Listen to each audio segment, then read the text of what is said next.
আমার নাম চন্দন নাথ। আমি দক্ষিণ চব্বিশ পরগনার তালদিতে বসবাস করি। গত 2024 সালের মার্চ মাসে আমার মিসেস একটা গাইনোকোলজিক্যাল প্রবলেমে ভুগছিল। তার সিস্ট হয়েছিল এবং এমন একটা পর্যায়ে চলে গেছিল যে তার হিমোগ্লোবিন লেভেল 5-এ নেমে গেছিল। তো আমি খুব চিন্তায় পড়ে গেছিলাম যে এটা অপারেশন ছাড়া কোনো গতি নেই।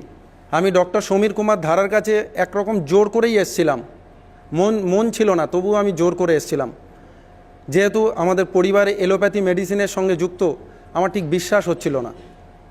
তো আমি আসার পর ডক্টর ধারা যখন আমাকে বোর্ডে বুঝিয়ে দিলেন যে এই রোগটা কেন হয়, এই রোগটা থেকে বেরোনোর উপায় কী, এবং উনি যে ট্রিটমেন্টের ধারাটা আমাকে বলে দিলেন এবং যে ফুড হ্যাবিটটা বলে দিলেন, সেটা মেনেই আমি আমার পরিবারকে গাইড করছিলাম এবং 7 দিনের মধ্যেই তার হিমোগ্লোবিন লেভেল বেড়ে গেল এবং 21 দিনের মধ্যে সে ওই রোগ থেকে পুরোপুরি নিষ্কৃতি পেল।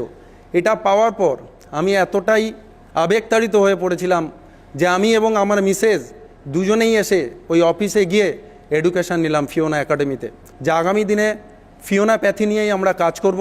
তো আমাদের এই এলোপ্যাথির পাশাপাশি আমরা ফিওনা প্যাথি নিয়ে কাজ করছি এবং ডক্টর সমীর কুমার ধারার যে চিন্তাভাবনা, আমি আমার ফ্রি টাইমে সেই চিন্তাভাবনাকে মানুষের মধ্যে পৌঁছে দেওয়ার জন্য সবসময় চেষ্টা করে যাচ্ছি।